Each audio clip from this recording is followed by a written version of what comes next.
Okay, hi everyone. Welcome to ARTIVISM, the Power of Art for Social Transformation. This presentation is being recorded, so if you do not want your, image on screen, you can turn off your camera. Today we have with us Dr. Gillian Howell. She is a senior research fellow at the University of Melbourne, Australia, where she's zooming in from today. Thank you for zooming in your early hour there, where she leads a portfolio of research investigating the contributions of community music to post-war traditions and recovery, including peace building, community dialogue, and music restoration.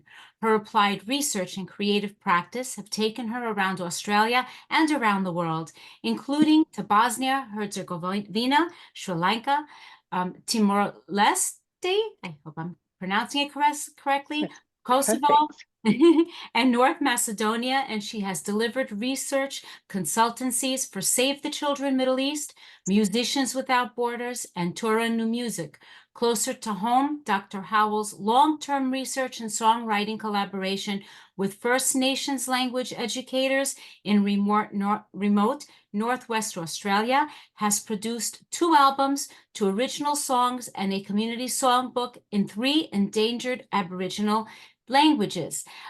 Before Dr. Gillian Howell begins, we'd like if you could possibly put in the chat your name and where you are zooming in from. And if you have any comments as to why you're joining us today, just 1 or 2 lines, so Dr. Howell can maybe address them. So welcome. Thank you so much, Arji, and thanks everybody for joining this conversation today.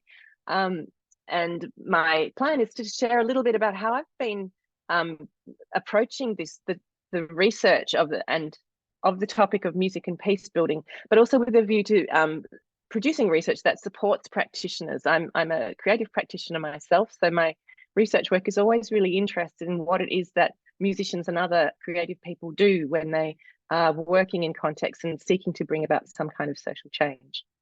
So as you're all sort of offering your introductions, which I will hopefully get a chance to look through quickly in a moment, in Australia, we have a tradition at the start of meetings or formal gatherings where we acknowledge the land that we're joining the meeting from, and as a way of showing respect to the traditional owners and recognising their sovereignty over these lands. So I'm joining you today from the traditional lands of the Wurundjeri people of the Kulin Nation, and I'm in the city, as Arji said, that's now known as Melbourne.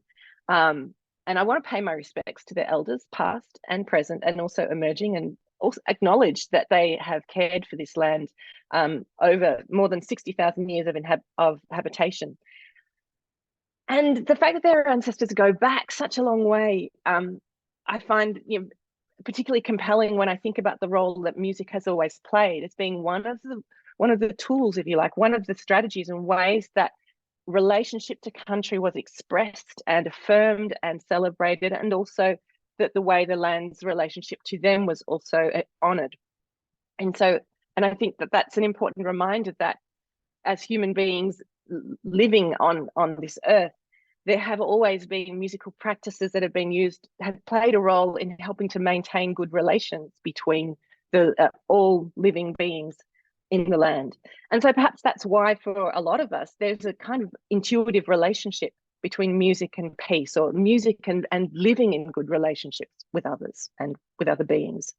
We know many of us have experiences of music offering a form of escape or retreat, that it can help build feelings of courage or resilience, or hope, offer tools for connecting with others, for thinking about conflict and for processing conflicted experiences. Often music is represented with conflict is represented within music in ways that might offer us a model for what it is that we're dealing with, and therefore provide some sort of tools for thinking about it further, but also with a degree of distance. And we also know that music for many of us is a space of cooperation, that it's something that we can do on our own, but that often we are sharing with others. And so it becomes a force for cooperating, but also connecting and training ourselves rhythmically to each other's breath or focus of attention and so on. So all of this means that it often has great meaning for our as a practice of well-being, if you like, of feeling well in our lives and with each other. And today, I'm sure all of us have that the heaviness and the consciousness of the conflicts that are taking place in the world, and there are so many conflict drivers as well that we might not necessarily automatically associate with war, but things like climate breakdown or environmental devastation, appropriation of lands. These are all drivers of conflict just as much as the more immediately evident things, perhaps such as identity-based conflicts. Conflicts today can last so very long that sometimes the people who are fighting aren't necessarily directly connected to or even aware of what the original reason they were fighting began. This was certainly something that was talked about in the context of the Colombian War. So my work has been about really being interested in what the role of music might be here.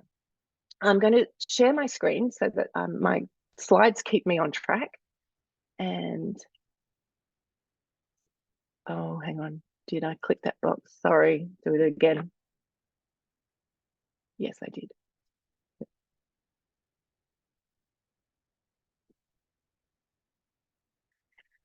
And in particular, I've been looking at type pieces happening in varieties. And I'm going to talk a little bit about why I've come up with that concept and why I find it's really useful to think about when we're thinking about not just music, but the different contributions that arts and art making might be able to offer to people. So these are just a very tiny snapshot of the number of different organizations in the world at the moment that are working to help build peace. And so some of these names might be familiar. A few of them are based in the United States. But they're just a tiny snapshot of the huge amount of activity that's taking place in the world and supporting people who have experienced the damage and devastation of conflict, but also who want to be able to bring about change and address questions of justice that support more peaceful living. My own interest in this topic has come about through my creative practice. So I was trained initially as a performer in the Western classical music tradition, but quite early on, I developed quite a hybrid practice where I got involved in improvisation and composition. And in particular, I was working a lot in community settings where we were working with grouped devised practices. So working with groups that were very diverse in terms of the levels of musical experience that were present, some very experienced musicians and people who perhaps had never picked up an instrument before or who were really just discovering their voices in a musical way, and working out how to play together, what it was, what we could make together, not relying on notation, but working orally, working with improvisational ideas and also other stimuli from around the local area. So very place-based, creativity-focused music making practice was my norm. And I was based in London and Europe at that time. And increasingly, this work in the community was bringing me in contact with communities who were impacted by war. And I ended up getting the opportunity to go to Bosnia-Herzegovina, which was just 2 years emerging from the terrible wars that happened at the breakup of Yugoslavia in the 1990s. And there, this community music centre had been started with money that had been raised through the music industry and public donations. And it was in response to the fact that people were hungry for food, certainly, but they were also hungry for food for their soul, for things that could nurture the soul and the spirit and enable them to sort of reclaim a self that wanted to be connected to a wider world, and that wider world could be accessed through music and the arts and the world of the imagination.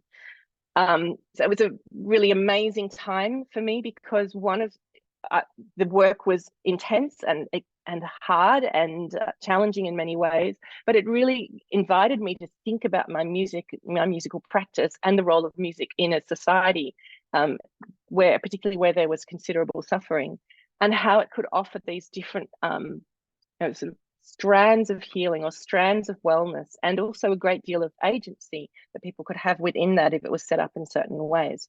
So that sort of started this interest that has continued for the next 30 years or so. And I ended up doing a PhD that was looking at music interventions, as I called them, in post-war settings. I had an opportunity to work in Sri Lanka, researching a music and reconciliation program there that was happening in partnership with Norway, the Norwegian State Concerts Agency. And that's all led to the work that I'm doing right now, which is research into music, peace building, and dialogue. And I will be talking a little bit more about that. But so my interest comes from this background as a practitioner. And when I began my postdoc studies, which is so after I'd finished looking at the music interventions, I really felt like I'd mapped out the terrain that of the sort of different dynamics and forces, particularly the relationship between aid agencies and development money and the desire to restart music. That had been the question that I really inquired into in the PhD. And having that understanding meant that I felt like I then was equipped to go and look at the sorts of projects that might have a really specific aim or a specific intention. And I was interested in peace building, conflict transformation as part of peace building. And as I delved into the literature, I found that it's an incredibly diverse body of literature. You have people writing on the topic of music and peace building who come from very, very different backgrounds. So some are musicologists, ethnomusicologists, some are working more from a community development lens, some are coming at it from international relations and aesthetics, some are coming at it from theology. And it's this huge diverse body of literature means that there's actually a huge and diverse range of conceptual frames and analytical frames of what people think of as peace, the kind of activity that they're examining, whether they're looking at actual projects in place or whether they're working more theoretically and really sort of developing and elaborating on that relationship between why music and peace might be stable mates, why they might work to enhance each other. I felt like as I read through the literature, and there were well over 100 publications that I reviewed as part of this work, that it could be quite frustrating trying to bring them into dialogue with each other. They weren't necessarily referencing each other's work, and particularly because they were coming from such different backgrounds, nor were they necessarily referencing peace literature in any sort of fairly systematic way. So I felt like there was this real need for a framework that could bring all of this diversity into dialogue, that would make a space that for researchers like myself, but also for practitioners who are wanting to understand the work that they're doing and perhaps delve into it more critically, that would provide them with some analytical tools that would support comparing different kinds of projects. So the work that I'm sharing today is the result of this particular effort.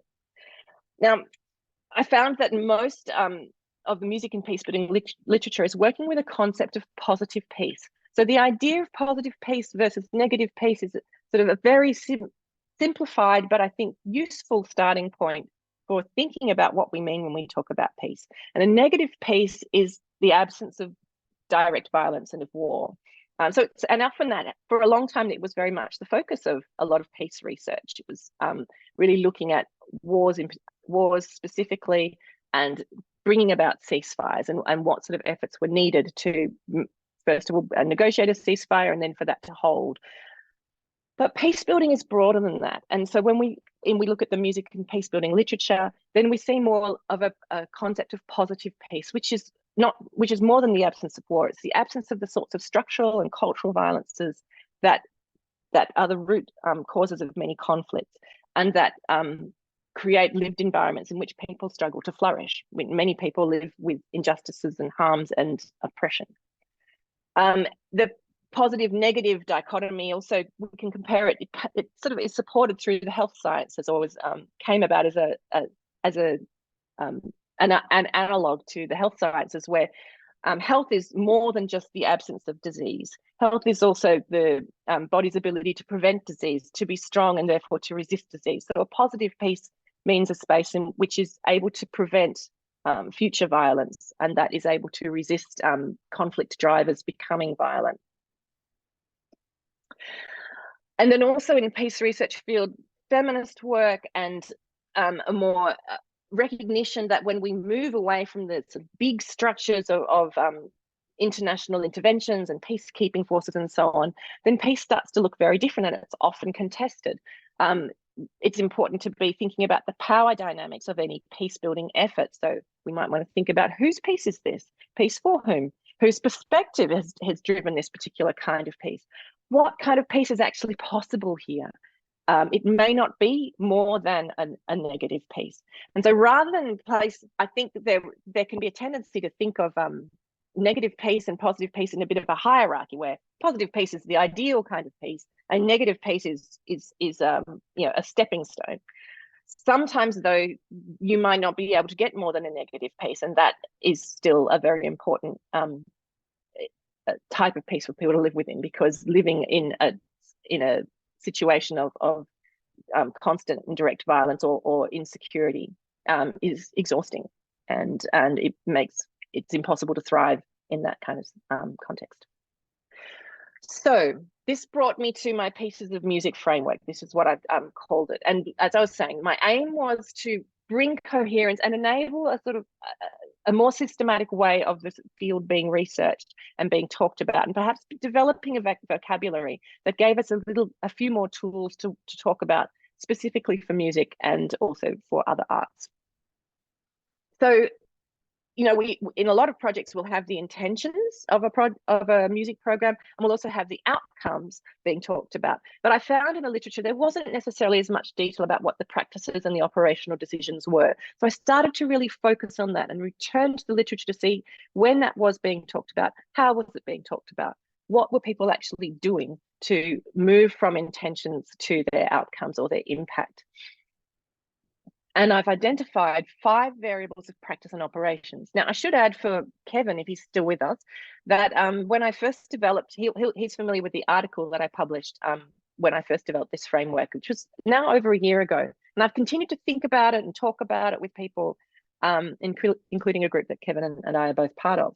And initially it started with 4 variables. Now there's 5, and I'll introduce you to the 5th one. And it answered a few questions for me that have been coming up. So there's 5 variables in this typology or this framework, and there's 6 pieces. And I call them pieces rather than contributions to peace, partly because of that idea that peace exists in these many varieties, and also because if peace is an ongoing effort, if it's something that we have to build and rebuild, it's a process, it's not necessarily an end point that we're going to achieve and then go, hooray, peace, now we don't have to do the hard work anymore, something that we were constantly making and remaking, then every peace contribution is in a way itself a peace, a form of peace. I wanted to really sort of elevate the small efforts and ensure that they were being recognized as significant in the model that I produced, alongside the more visible, sort of perhaps long-lasting changes, because peace, even fleeting, is still a piece that is needed and is important. So these are the 5 variables. The first one is the newest one. So this is what I call it's the creation of a space of possibility. And I'm just going to give you the briefest of unpacking of each of these. So the space of possibility is about creating a space for the music making to happen in which there is room for growth. And in fact, it's designed for growth. That could be personal growth, musical growth, spiritual growth, social growth. So it means that it's a space of change. And the space of possibility is working with the musical affordances. So the things that might be possible through music being introduced into this space, they're not certain, they're not definite. It's actually a space of agency. As anyone working in a context of change knows, you can't make a person change. There has to be that desire for it and the steps taken by an individual or by a group that compels them or moves them in towards that space of change. So the space of possibility is a space that invites self-determination, self-actualization, and growth. In the yellow text in each of these examples, I'm putting what I've found to be some of the important operational or practice decisions that a facilitator might bring in. And in the space of possibility, how do we create a space of possibility? What does that look like as a facilitator? It's to do with pedagogies of care, caring pedagogies that value the individual and value the quality of relationships that are taking place. Often there's an element of ritual. So ritual meaning music making might already be thought of as a form of ritual, but ritual more broadly in that the way that the space is organized invites and invokes additional layers of meaning and purpose for the people who are present. And then values. There is an overarching values framework within which the space has been constructed that usually are to do with non-violence, so empathy and care for others, and recognition of the importance of non-violent ways of solving conflict and of violence in all of its forms. The second variable is the variable that I call the encounter variable. Sorry about that. I just brought the wrong thing up. Boom. Okay. And within an encounter, it's really about a contact with the other. And through encountering or through engaging or contact or exposure with someone who comes from a group or is recognized as belonging to a group that you see as or don't actually know, have had very little opportunity to interact with, and that somehow feels very distant to you, through that opportunity for contact, there might be the possibility of developing a more complex picture of the people from that group.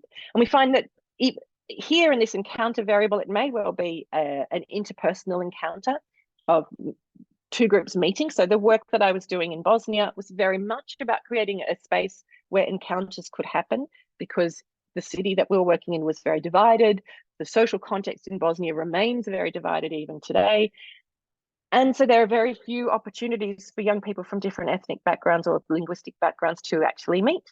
They go to separate schools, separate institutions, and in a city like Mostar, there's actually a division that means people don't cross from one side of the city to the other. So in-person meetings are really significant, but also within the musical space, it may be that the contact or the encounter is happening through the musical materials alone. So the musical materials might be brought into the space to create a way of knowing the other through their music. And through coming to know their musical traditions, you might be seeing things that are familiar, but also you're learning about the things that are different, but then making them less unfamiliar in a frightening or an alarming way, but allowing insights into who these people are to know them through their music. This is the idea of the encounter variable. And so these variables are practices that I identified through the literature that are common in lots of different projects. So the sociality variable is related to the encounter variable. And it's an interesting one because I realized, in part through my own experiences, particularly in Sri Lanka, that an encounter project might be bringing people together, but sometimes there isn't an opportunity for anything more to happen than for them to make music together. It might be that they're sharing a space that's a musical space, but within that space, they're just making music. They aren't together at any other time. And so I realized that for those projects that were building in a kind of unstructured social time, this is the main operational strategy, they were more likely to be making friends and developing emotional ties. So there was something of the authenticity of way friendships are normally made when people encounter each other, have a chance to have a conversation about whatever, and start to build a relationship, build a sense of who each other are and who they might be together.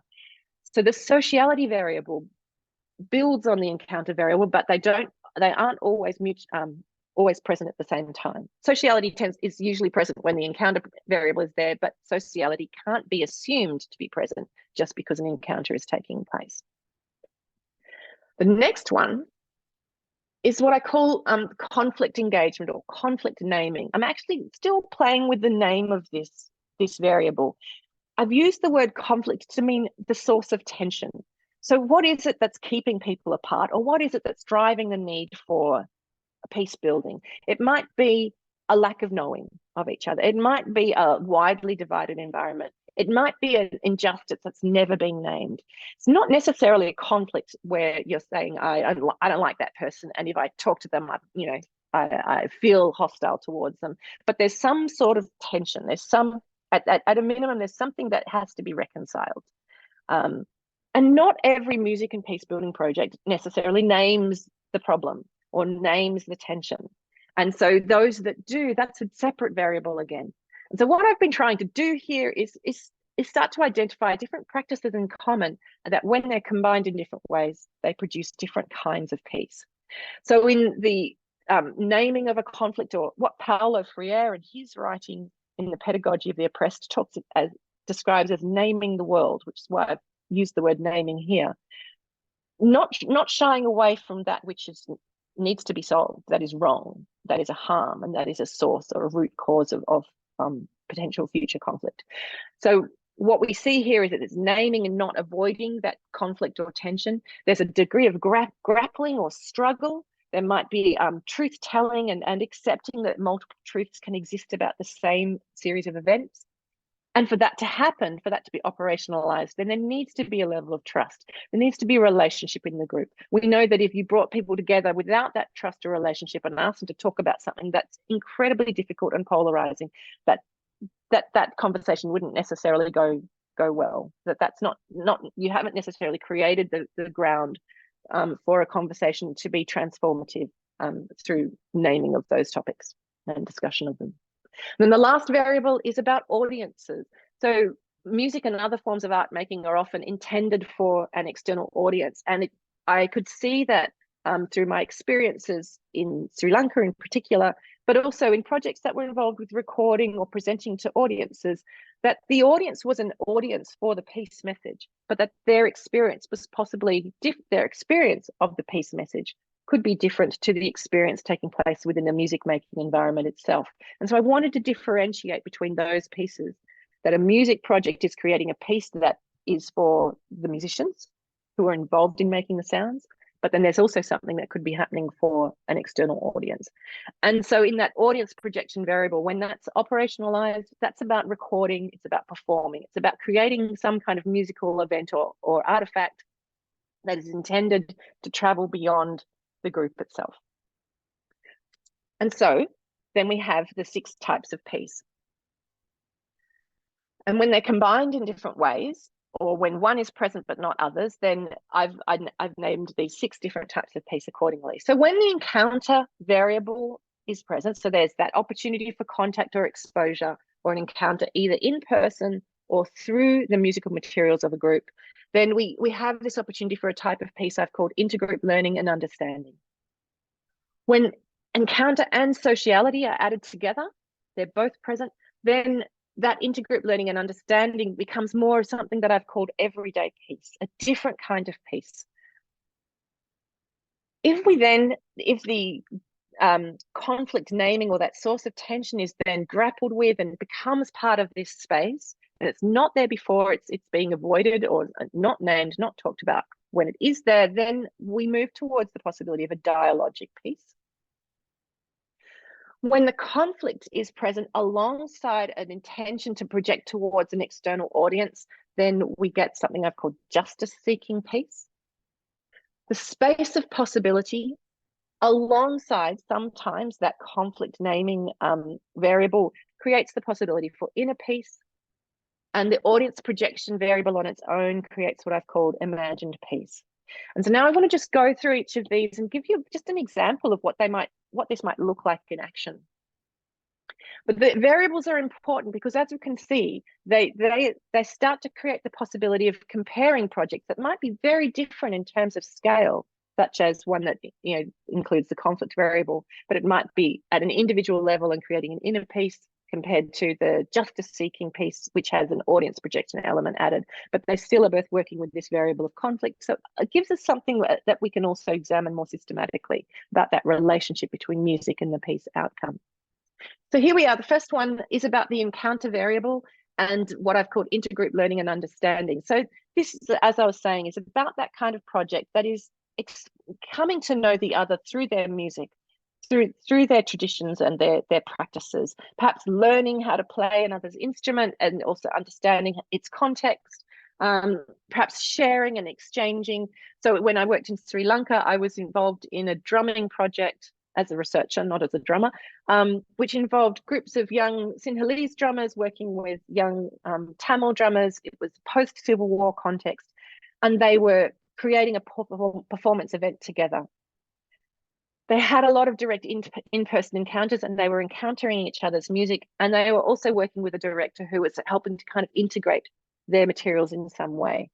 But they didn't have a translator who was helping them to build relationships separately. So this is why I wouldn't include it in that the sociality variable. They didn't really get a chance to get to know each other. They didn't share any transport. They didn't share any meals. They didn't share a hotel when they went to perform their performance event in the festival. So in a way, music was being asked to do all of the heavy lifting. And so I see that as a type of piece that is useful for building, building that sort of understanding and recognition, and breaking down some of the initial barriers, but not necessarily not necessarily changing the actual relationships between individuals, but certainly opening up that possibility.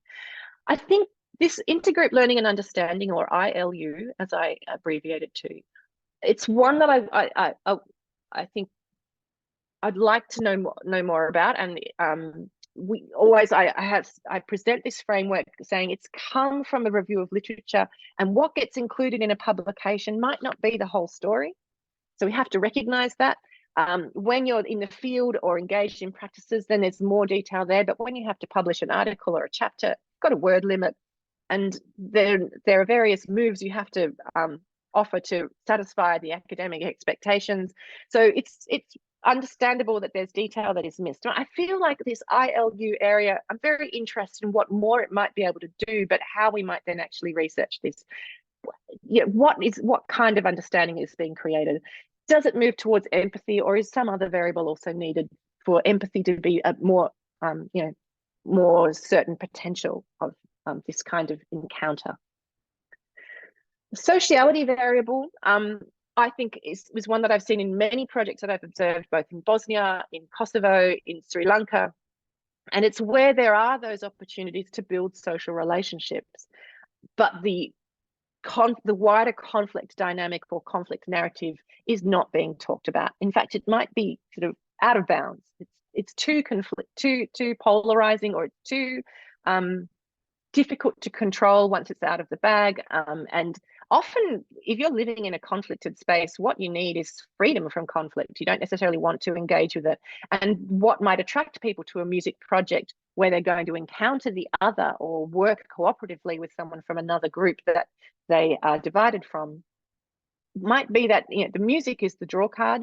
They want to play music together. They're interested in developing their musicianship, and they're open to meeting people. That doesn't mean they necessarily are in a position where it's safe for them to be talking about the wider conflict narrative. So the picture here is from the Mitrovica Rock School and a project called Music Connects that Musicians Without Borders has been running for a number of years now. And in the Mitrovica Rock School, Mitrovica is another divided city in the Balkans that emerged from the Kosovan War of Independence, with its population divided down two sides of a city that had a river down the middle. So on one side you have majority ethnic Serbian people, on the other side you have majority ethnic Albanian, and there are very few opportunities for them to meet. But this rock school creates a space where they can develop their rock music skills, write songs, perform in bands, record, and do normal things, which is sharing music. But they're not talking about the wider conflict, and they're not engaging with it. So everyday peace within peace research is a form of peace that has had a lot of discussion, and it's about the kind of peace that emerges when space has to be shared, but that the wider political environment is not supportive of change. So it's really focusing on what do we have that's common ground, what are our opportunities for shared goals.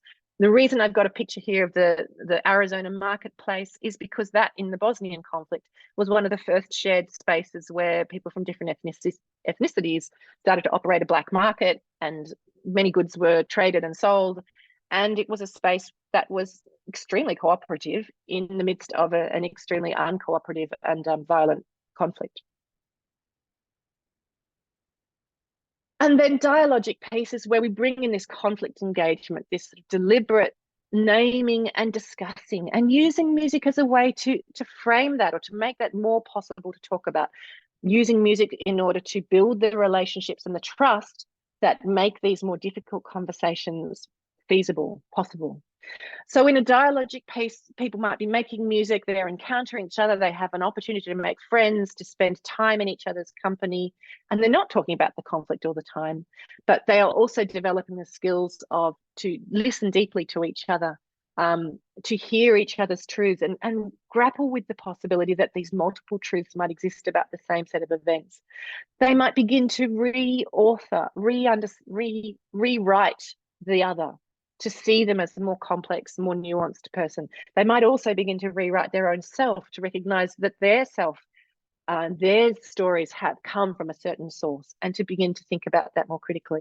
And then through this work, this dialogic work, the intention would be, or the hope would be, to be creating together this new shared imaginary, this shared imagined future that could be possible, and allowing that to flourish, at least within the musical space. In justice-seeking peace, it's actually not a very peaceful kind of peace, because it's very disruptive. It would fit into an example of peace-building work that's about waging conflict non-violently. That in order to bring about change, you may need to grapple with or name the current wrong and call for change, to be disruptive of the status quo. So in this kind of peace, we would include things like a protest song, and the role of music in calls for change and calls for social justice. It might be in acts of solidarity that bring those affected by a particular injustice together with those not directly affected, but determined to see change. It can be, again, a form of truth-telling, using the lyrics of a song to name names, to document injustices, to not allow something to be masked or hidden in the name of harmony or peace, where peace and harmony are being determined by probably those who hold more power, as being about everybody just getting along and setting the past behind them. So justice-seeking peace, sort of, we've moved away from that encounter variable. And we also have this audience projection that these kinds of musical acts often have, when they have that audience in mind and are sending their message out, so that more than those involved in the music making are being compelled to act, or being having their awareness raised through the musical act. That's really a key goal.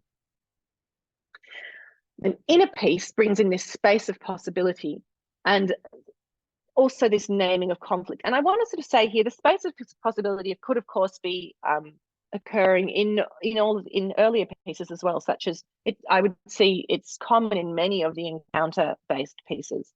But what I've tried to do here is really name those variables that are defining variables, that it's through the definite presence of this variable that makes this type of piece kind of possible or come into existence.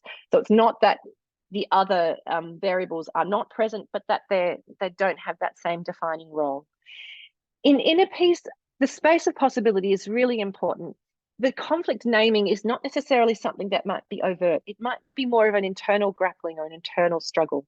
So in this group, I would see musical activities that are designed created, for example, as a space of respite or diversion. So when we see music projects such as those that a Musicians Without Border project in Rwanda that works with young people who living with the stigma of HIV.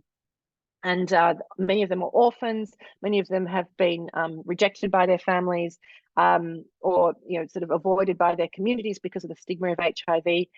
And they live very difficult lives, and often very unsafe lives. And one of the roles and purposes of the music project is to create an experience of security, of ontological security, security within the self, relational security of being with other people who feel safe, and creating that feeling of safety in what is otherwise often a very unsafe space for them.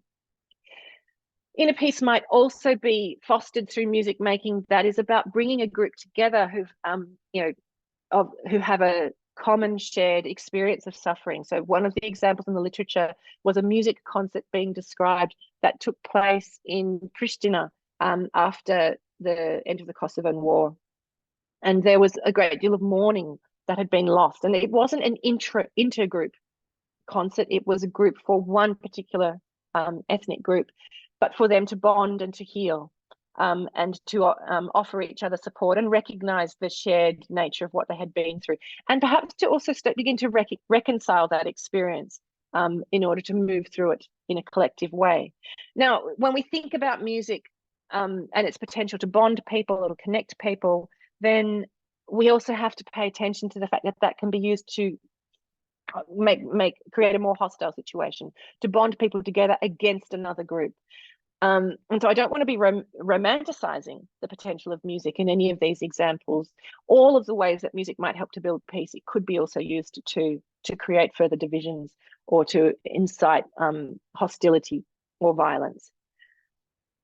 so what we're talking about today is the peace building potential. So I'll keep my comments focused on that. But it's really important that we're recognizing that this potential, this duality, absolutely exists, and it comes down to what we are doing and what those practices are that and the frameworks of inclusion or exclusion that they might sit within. Also within inner peace, this is where a lot of the material that's written perhaps from a more theological background or that's looking at sort of interfaith spaces that aren't necessarily about dialogue or chat but they are bringing together a potential for an encounter. But there's also a personal internal experience, something that might be part of a lifelong quest for equanimity, for inner peace, for connection with the spiritual realm, for connection with God. And so music, we know, often is, has a role in that kind of space as well. And so I wanted to include all of that kind of musical activity can fit within this fostering of an inner peace. But I've also got the picture here in yellow of the building block, because a lot of the literature talks about how if we are going to work towards building peace with others, then a first step has to be, that reconciling of the self, of reconciling one's own experience and of finding a space of peace within oneself as a building block to building peace with others, and to working towards justice with for and with others. And then the sixth type of peace is what I call imagined peace. And music that's fostering imagined peace, again, has this audience projection variable. So it's sending its peace message out into the world, but it's often about a peace to come. It's often asking people to imagine and picture the peace that is possible, acting as like a beacon, as a lighthouse message, inviting people to see peace as possible, to see themselves as actors for peace, to be motivated to act for peace. Often I've found in the music that I see as belonging in this particular kind of category, it has a more generalized peace goal. So it's not necessarily specific to a particular conflict. It's more about how we live. How do we want to live? What kind of world do we want? And the idea is that it's inspirational. It's motivating action. And so an archetype of this kind of musical action might be John Lennon's song Imagine. Imagine there's no countries. In fact, I named the piece with that song in mind. There's a really lovely project called Songs for World Peace that's been running for a number of years now by some graduates of Berkeley College. And they invite singer-songwriters around the world to share songs that they've written that are intended to support world peace. And their work would fit really beautifully into this type of piece as well. So this is a bit of a summary. And I think it's important to say that in a musical project, it's not necessarily going to have only one type of piece. In fact, in a single project, it might be moving through more than one. And it means, though, that when I was talking before about making those comparisons, that you as a researcher or as a practitioner might sort of decide to spend a bit of time thinking about a particular variable and really paying attention to the peace building potential that arises because a particular variable is present or is not present, and perhaps strategically working to enhance that variable, such as the space of possibility, or such as thinking about the social aspect of the encounter opportunity that your project might be providing. Thinking about the role of the audience and what the audience experiences of this peace message. It may be, a concert for peace might be a normal old concert that you're going to put on anyway, but you label it for peace because there's a compelling reason to do so. But perhaps when you're thinking about the audience's experience, a concert for peace might change its content in some way in order to really enhance the peace experience for the audience and what it is that you want them to take away. Is it a justice-seeking peace? Isn't it imagined peace? Is it an inner peace? So the framework sort of allows us to draw to see the way that a project might be fostering different types of peace at different points in its activity. And it also invites us to think about how we plan and design projects as well as how we research them. And in a way, it's also important to say, as well as those overlapping pieces, there might be missing pieces. Again, because this framework developed initially through a deep dive into literature, and then sort of referencing what I was reading there with my own experiences in a number of different contexts. But not everything gets documented. There are many challenges to researching and publishing in contexts affected by war. And often by the time it's safe to write, you're pretty busy recovering, or you've left the scene, you're no longer in that space.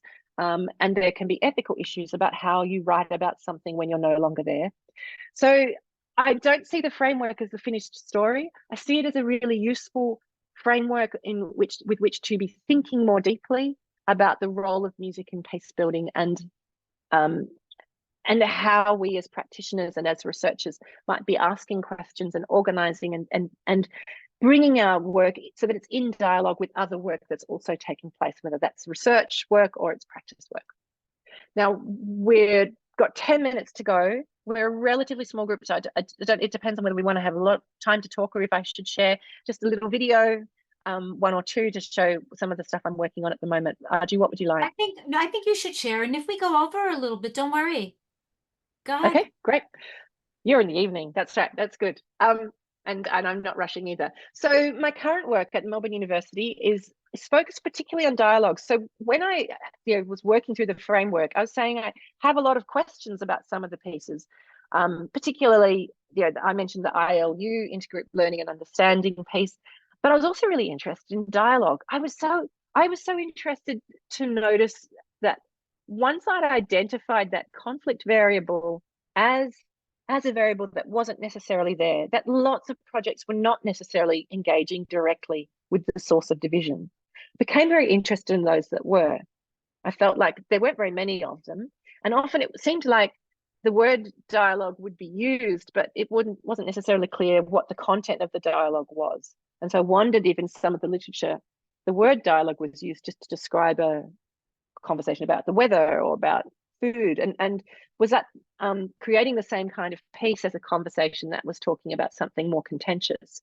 So I became quite interested in the in that potential for dialogue. So my current work is building this collaboratory of well, I'm doing a number of different things around dialogue. One of them is interviewing music and dialogue practitioners around the world. If you have any to suggest to me that you think I should be checking out, I'd love to know names. I will talk to everybody I can. But as I said, there's not necessarily lots who really name themselves as such.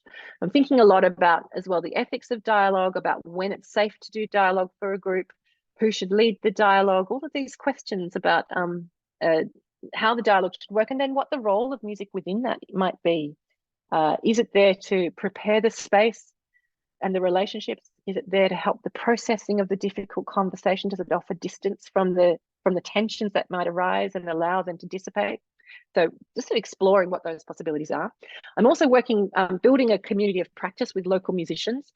COVID taught me a lot about, pushed me to think about peace building, not in places affected by war and conflict, where it's direct violence and really obvious that there's a war or conflict going on, but places where conflicts are more hidden, such as here, and to think about what that might look like, and to ensure that the work I was developing could support musicians who are working to support peace in this context where our conflicts may not be so clearly named.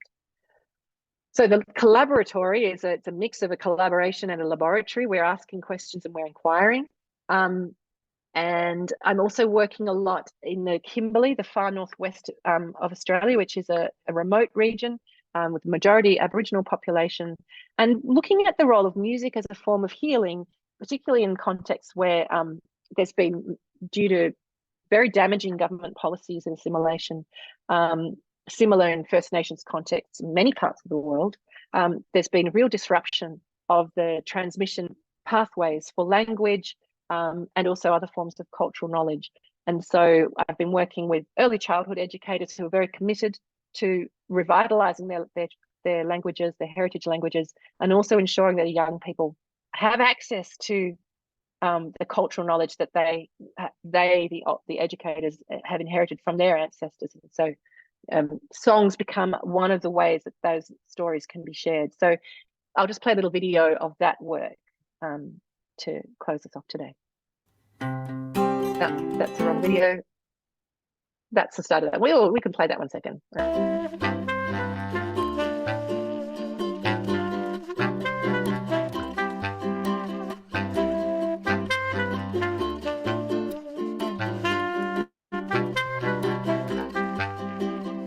Yuana wangura yatara.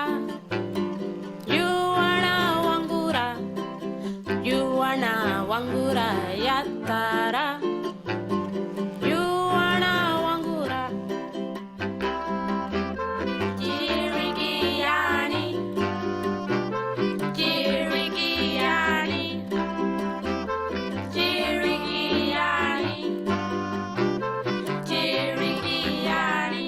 Turanda glin glin ya toranta. Turanda glin glin.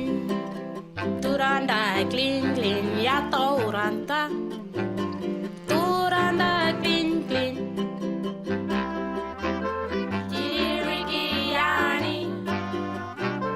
Jirigiani. Jirigiani.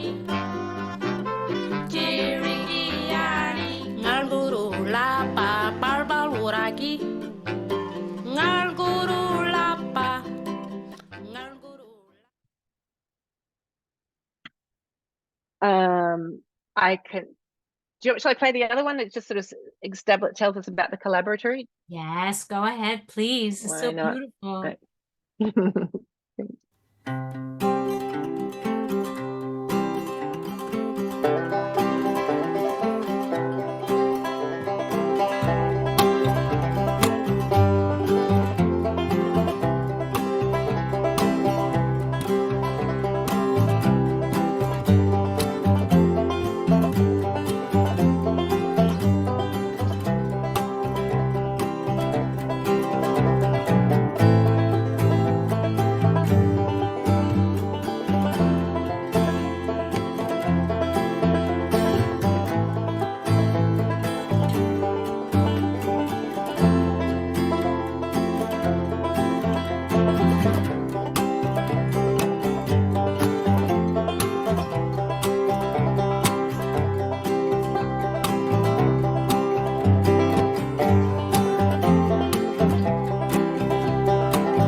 I'm trying to get to the next slide, but I think it's no, there we go. And that's there wasn't any more information to share. So I'm going to stop the sharing now, but I'd love to chat further.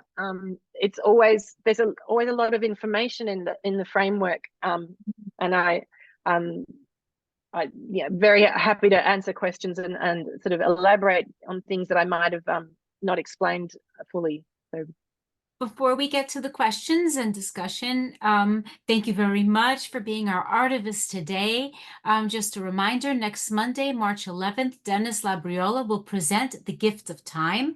For more information on this and all of the series past and upcoming events, please go to the website adelphi.edu artivism. Follow us on Facebook, Instagram at Artivism for Shared Humanity, or simply Google Artivism and Adelphi. We do come up. Our YouTube channel is Artivism for Shared Humanity. Also, if you would like to get more involved in this ongoing initiative, please contact the Artivism team. There is also an open call for artwork for the upcoming multi-venue exhibition, Art from the Heart, Investing Your Time to Spread Joy. Questions, comments? This was so lovely. I mean, I get goosebumps listening to the music, and the images were so powerful. Even the graphic with the dove and the, you know, the old vinyl. I know. I'm trying to find I- out who owns that because I just it, want to license it and use it. it's It's beautiful. great. The only thing is, I think, you know, young people today don't wouldn't I even know. recognize what that is. My granddaughter came over, and I have this phone with the cord, and she's like, "What's that?"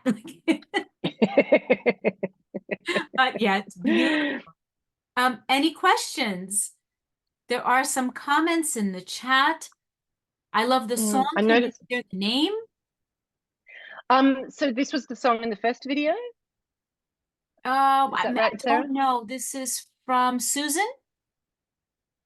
Sarah Maldonado, I think she may but have. she's gone. Yeah. Oh. Um, Well, that album's not released yet, but it will hopefully be. Hopefully, we'll finish the recordings in the next residency in May. So by the end of the year, we'll have it out. It'll be mastered, and our albums are always available for free. So they made that little video was made for the community, which is why we don't really introduce where we are or who the people are, because everybody would know them. But the albums are, you know, made for the community to share and listen to, but also freely available for anybody to download once they're there. So in fact, I can probably find, while we're talking, I can find the previous album that has some of our other songs on it, but they're not necessarily early childhood songs. The new album will be specific for early childhood. any other questions or comments? I want to know how are these programs received? Is there resistance? Are they embraced? Oh, wow. Well, you know, I mean, just an example from the dialogue work. Yeah. So a few of the projects I've looked at or talked to practitioners about have been in the context of Israel-Palestine. And it can be incredibly challenging. So, you know, when we talk about, is this an appropriate space or a safe space in which to have these difficult conversations and contentious topics, the people who might not want you to do that might be people from your own community. They might be from another side. At the rock school that I mentioned in Kosovo, they're incredibly careful about what forms of contact they sponsor within that project. So they've been running for a long time, and they've taken such small and such careful steps because, as they said to me, we really can't, if something were to go wrong, if we were to be subjected to some kind of attack, then I don't know how we'd continue. Right. It would, so you know that there's this, the delicacy of the work is sometimes incredibly difficult, and that's why it's so important, I think, that it's being driven locally, because it needs to be, you know, work that's seeking to bring about this, you know, some kind of change in the, we're talking about peace, we're talking about political change as well as social, cultural change. We might be talking about economic challenges as well.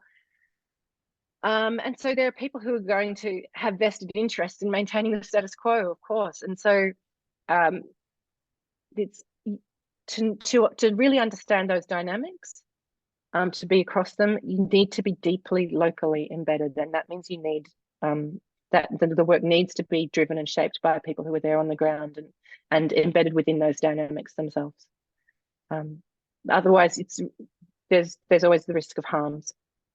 And I think if we're putting the young, the participants, if this is about peace building for the participants, then their experience has to be at the center. And so if there's that risk of harm, then that's a serious thing. We can't see that as a kind of collateral damage for a higher good of spreading a message. I think that's especially when we're talking about young people. And so in the conversations I've had with some of the music dialogue practitioners, they're really grappling with this and really questioning the involvement of young people, children in dialogue work, for example. It's so important to develop those skills, but how should that best be done in a context where it's really charged, it's really contentious, and it carries risks. Dave says he's interested in using sound to drive local ecology awareness and personal internal peace, and seems to be tied to everything you are doing. And he would like to learn more. Yeah. No, So I'm sorry, Arji. if you'd like to share your email or your website in the chat, so if somebody would like to learn more, they can. But go ahead. I'm sorry for Yeah. interrupting. Yes. Well, I was going to say, it's really interesting, you know, that when I talk about missing pieces, I do wonder, I think, you know, is there a separate piece that's really connected to ecological awareness and connection? Or does that fit within a piece? And or if it's about a message, does it fit within the justice seeking piece? I've kind of been playing around with that, and I did some work on that last year and didn't draw any conclusions. But Michael Golden is at Soko University, which I think is in California. Does that sound right? And he's done some work and writing about peace and ecology. And then some, so there are quite a few people in ethnomusicology who also have written on that topic. And there's a book that came out last year, which I have a chapter in. I think it's Sound Ecology Music, 3 words, Oxford University Press. But I lent my copy to someone else. All right, hold it up, show it to you. But yeah, I think that is one. That's where what had been written about in the literature. There's not much on that topic. There's lots on environmental peace building. Like environmental peace building is a really clear strand of peace research now. But the interwovenness of music within that doesn't necessarily sit within a peace space. The other thing to note actually about the where you go for more information is that the word peace isn't necessarily used by people whose work and another person might consider to be related to peace. So someone working in this space of, you know, sort of ecology and sound, there's an acoustic ecology group, the international sort of are you familiar with acoustic ecology people actually, Dave? Because that's there's some really beautiful sound work, practitioners work that goes on in that space. Yeah, could we unmute Dave? You're still muted. Dave, you're muted. You're on mute. Let's see. Okay, there we go. There you go. Yeah. Thank you. No, I'm not familiar with that group. Could you say that again? Acoustic ecology. I'm just going to see if I can dig some things up while we're talking. Okay. So there's like they have a conference every year. They do some they do a camp in France every year or two where they get people to turn up with their sound recording equipment and they make work. And that I feel like that work may well have a relationship, particularly when we're talking about things like rivers and the conflicts around water, Right. and the role of sound in both depicting the conflict, but offering different representations of how natural resources might be conceptualized or different worldviews.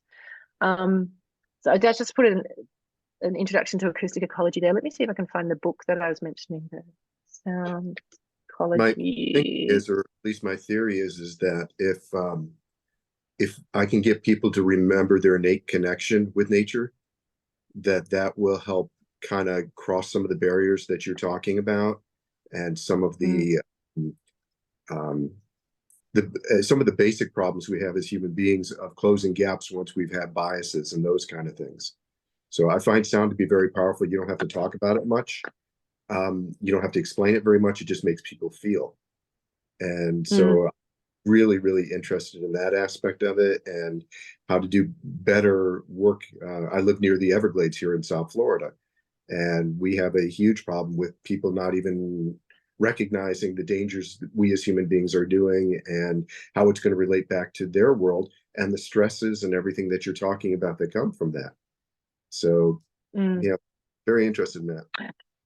And I think, one of the potential powers of music and sound are that they can tap into the emotional realm and the memory realm and take people out of that sort of rational, logical thing, because they've done a lot of research on how minds get changed, and they don't get changed through rational argument. They get changed through sort of emotional experiences or emotional connections. Right.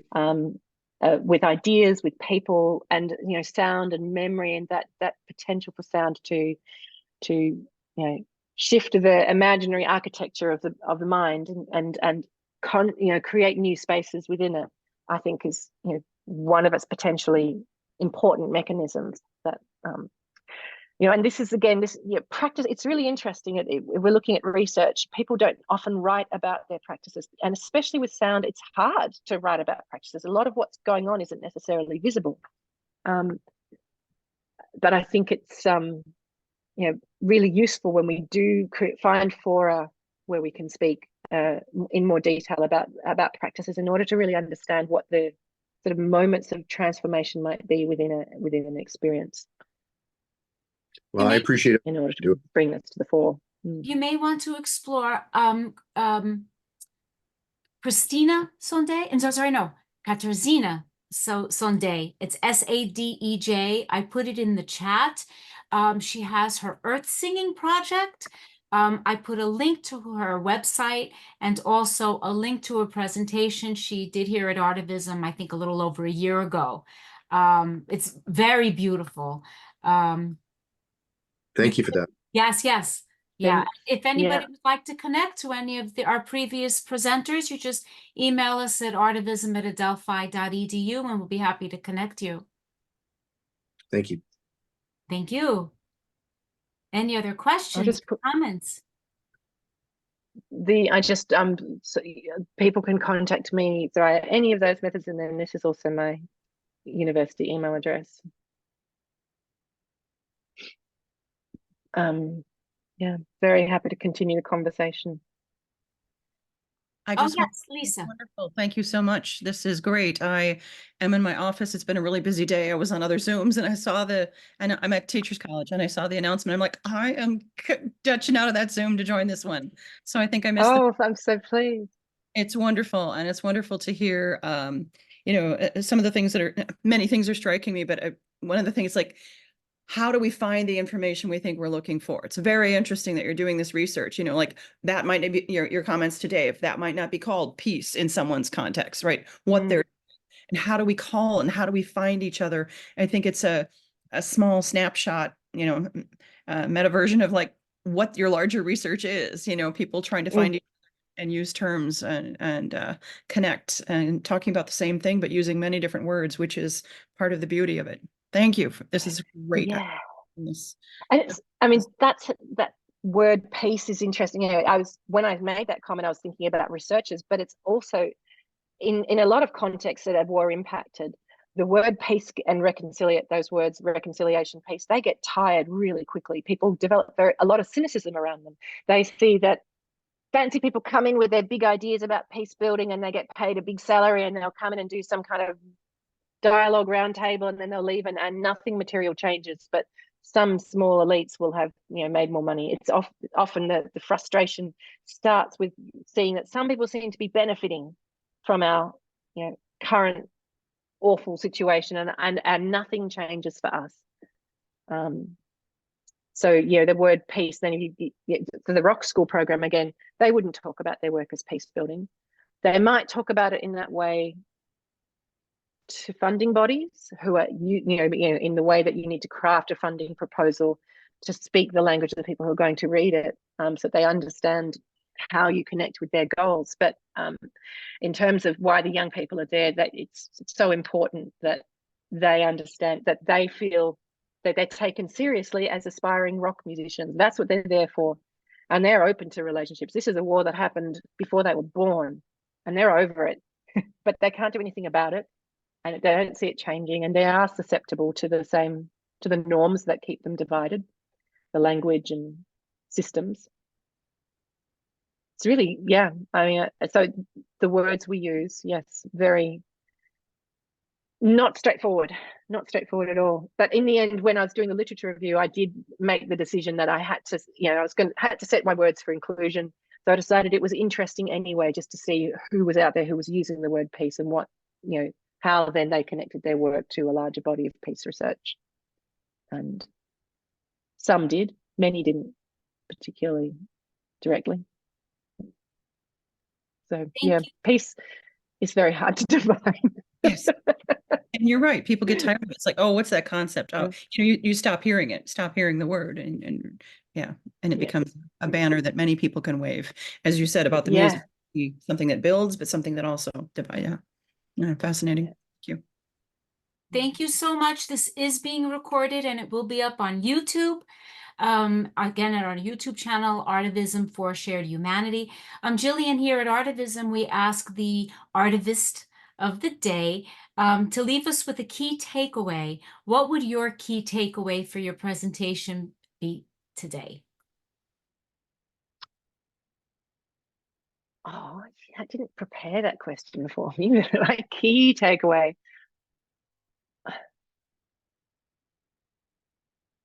Is just paying attention to the small things.